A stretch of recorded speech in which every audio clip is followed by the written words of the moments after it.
Yep, that's the plan. Kind of underlined the stuff that I sort of knew but didn't have a clear answer to, I guess. Okay. For question one, I know what a state of nature is like, but what makes it a constant state of war? Is that because people are trying to get ahead in society?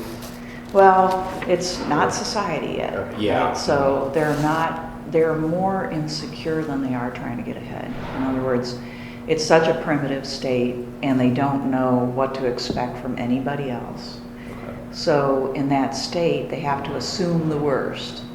And he literally comes up with this logic of preemptive strike, basically, where every person has to assume that the other is about to attack, and so you attack first if you possibly can.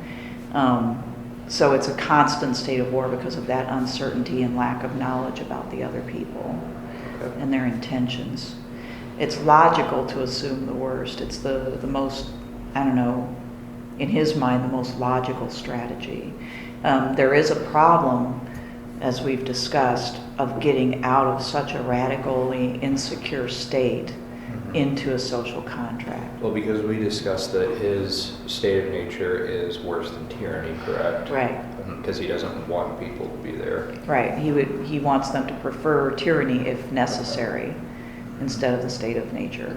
He thinks that most people are very subjective about what they would refer to as tyranny anyway, and that we shouldn't encourage them to think in this way. So they need to understand that almost any order is better than no order at all. And this somehow is supposed to compel them out of that state of nature into making an agreement with each other. But really, logically speaking, any people that are that radically insecure would not be able to come together and make this compact. So he's kind of saying that if you're there, you're just a lost cause, pretty much. It's, it should be. It should be. And so people have, grappled with, well, how could this social contract ever happen? And the answer seems to be, Hobbes was using it as more or less it's like a thought experiment and a construct for this. So what he's really asking us to do is to imagine, now that we're in society, what this insecure state would be like and why it is that we are not in it. To appreciate whatever our current situation is over that. That's what makes sense. It doesn't make sense. Locke's social contract makes a lot more sense, logically speaking, as far as the process goes, because people are not so radically insecure that they can't trust each other at all. And they can make temporary agreements, and they can act on the laws of nature. So people like that, you can imagine getting together and forming a contract and a government with each other. Hobbes's people, you just can't really get there, So there's this, I guess you might call a little bit of inconsistency, but I think it's because he's saying, imagine what it would be like, and imagine what it would take to get out of this. And he does say the social contract is formed by people who are in an absolute fear of their life, and this is what compels them to agree with each other. Okay. Do you happen to have an extra copy? I must have left mine on the desk. I don't, but I can, wait a minute, I do, yes. There you go. Last night was a mess. Okay. Let me see.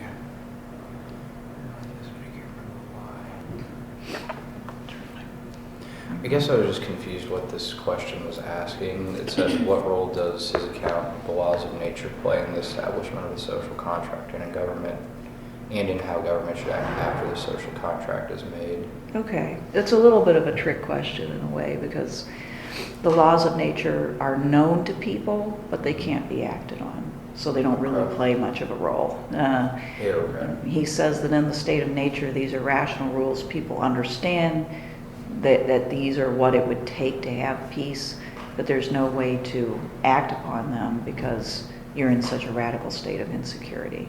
So you can't, follow them. They're rules like honoring agreements that you've made and being grateful for gifts that you receive, and those kind of things. They make sense, but in this situation, you would be foolish to do any of them. because you would be leaving yourself vulnerable to other people. So they're just there, you know, in people's minds. And then once the social contract is created, Hobbes again says the sovereign doesn't have to obey them.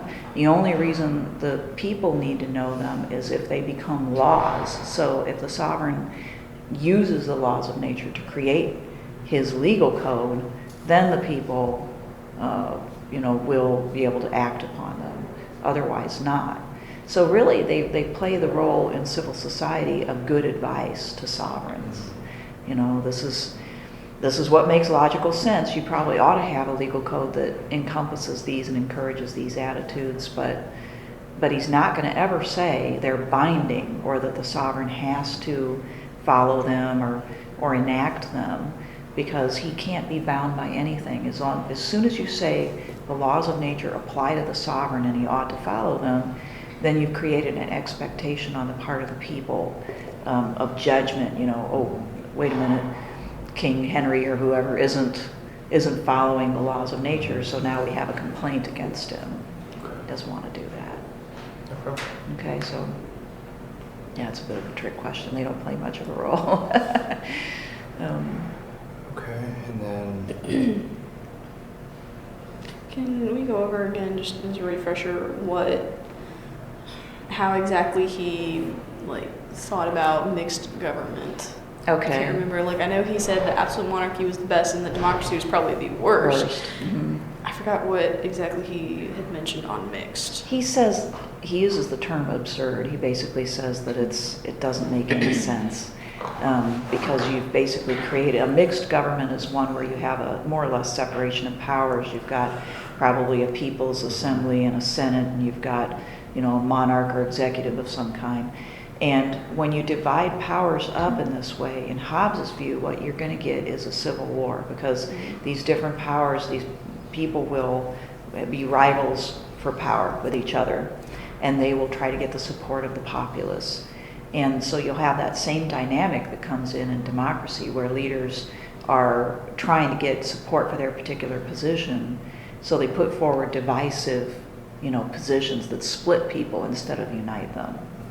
So he just doesn't think mixed government will work. It's set up to fail in his view. He just really couldn't have imagined, for instance, our system working at all. He would have imagined, Congress and the presidency going to war with each other at this point. And that's because of the history that he lived through, where the parliament and the king did go to war. Well, it kind of is. Yeah, so, he experienced that. So for him, this was pretty common sense that you don't do that. Yeah. Okay. Let me see.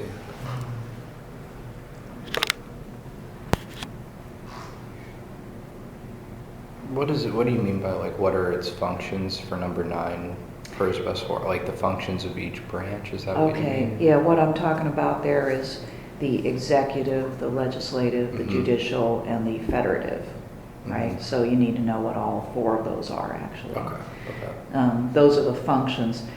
We use the term function because they can be held by the same body, and in fact, as you know, Locke has this idea of legislative supremacy. So really, there are no branches in the strictest sense or separate powers at all. So the legislature, for instance, really does have the executive power. It just delegates it to somebody else, but it can take it back. The legislative has the judicial power, but it delegates it to the courts. But the courts don't have any particular power to interpret. They just apply. The federative power could be held by the legislative too, but he treats it as though it's going to be delegated for the most part to the executive, because that's practical. So there's 4. We have to know the judicial, federative, executive, legislative. Right, yeah. Okay. He doesn't deal with all 4 at once, any place that I can think of. He either deals with executive, legislative, and federative, or executive, legislative, and judiciary. So that's a little confusing, but there's 4. Okay. And the only other question I had was number 10. Okay. I didn't know what exact answer you want. I mean, is it just simply because you must revolt if you're not happy or For this or question, being suppressed? you would need to go back into Okay. the theory and explain what it is about in the theory itself that leads away from that revolution for Hobbes and for revolution for Locke. So you mentioned before that, Hobbes' state of nature is so bad that people would prefer tyranny to that. Mm. So this has got to be the logic for Hobbes. Mhm. There's no good reason for revolution in his view because the chaos that it brings and the insecurity is always worse than even the worst government. Okay? But for Locke, you have to deal with what are the differences in his state of nature that yield different results. Because he comes out and says, people can always fall back on the on the state of nature. They can return to the state of nature. Or they don't even have to enter into civil society in the first place. They can choose to stay in the state of nature because it is a state of relative security. They can more or less enforce the laws themselves, the laws of nature, right? Whereas in Hobbes's, there is no law of nature that you can actually act upon. So it's a much more human, much more, imaginable state, right? So Locke equates it to maybe the lives of Native Americans, for instance. There's some order, there's some ability to defend your territory and so forth. There's some cooperation. It's just not perfect, and you can only go so far with it to build up your property and your civilization. So it's preferable, in his view, to have the social contract, but only under the right conditions. He'll say, well, the only way people will enter into that contract is if their property, their lives and their property are guaranteed, and also their freedom, their freedom of movement, their freedom of speech, their freedom of religion. Otherwise, they would prefer the state of nature. That's what creates the right to revolution. And then if you're dealing with revolution, you also need to deal with the fact that Locke, says people don't revolt easily, that it does take a long train of abuses. So he's not calling on, revolution every 5 years like whoever, Che Guevara or so one of those revolutionaries said, well, maybe it was Thomas Paine way back then, said, you need to have a revolution about every 5 years to set government straight again. Couldn't get a whole lot done that way. Yeah, I know. Yeah. Okay. 12 or 11, I guess, how they viewed the women and family issues. Yeah, 11. I took out 11. How, I know Locke's, sorry, I've got a bug in my throat too. Gosh dang it, I lost it now. You're talking about Locke and women. I don't even remember what I was going to ask. Okay. Well, I think, I can help you out. Locke deals with women and family issues much like Hobbes does as far as the purpose goes. The primary purpose is to discuss models of government. So, and neither one of them want to have that old paternalistic or patriarchal That's what I was model. going to say. Do you want us to talk about the paternal power that each of them have Yes. out? Okay. Right. Okay. So, even Hobbes says, it's not patriarchal or paternal power that government is built on, it's built on the social contract. So largely they're trying to break down the whole divine right, both of them are. Yeah, right. Okay. Hobbes, because he doesn't think that this can be, with all the disagreement about religion, it's not possible for divine right to be the basis of government anymore. You need to have a much more popular basis for it. So he deals with, the equality of men and women in nature. There's really no natural, authority given to the father that isn't also given to the mother, and that's why he does that. For Locke, he's doing it for the same reason. He wants to break down the patriarchal theory and establish the social contract, but he goes so far, in his discussion of men and women in the state of nature, that there's room to conclude that he's somewhat interested in the question of whether male leadership is natural or not. And that's just interesting. He doesn't take it and go with it, to the conclusion, because that's not his primary purpose, and it's probably a little too early for anybody to do that. But because he talks about marriage and divorce and authority over children and authority over property within marriages and stuff like that, that's going well beyond what he needs to do to just break down the theory of patriarchy. And it makes you wonder if he's at least asking himself, does gender inequality really make any logical sense, or is it just a social construct that we have? It's just interesting. So, but you need to discuss the primary purpose first. What function does this serve in the building up of their political theory? Okay.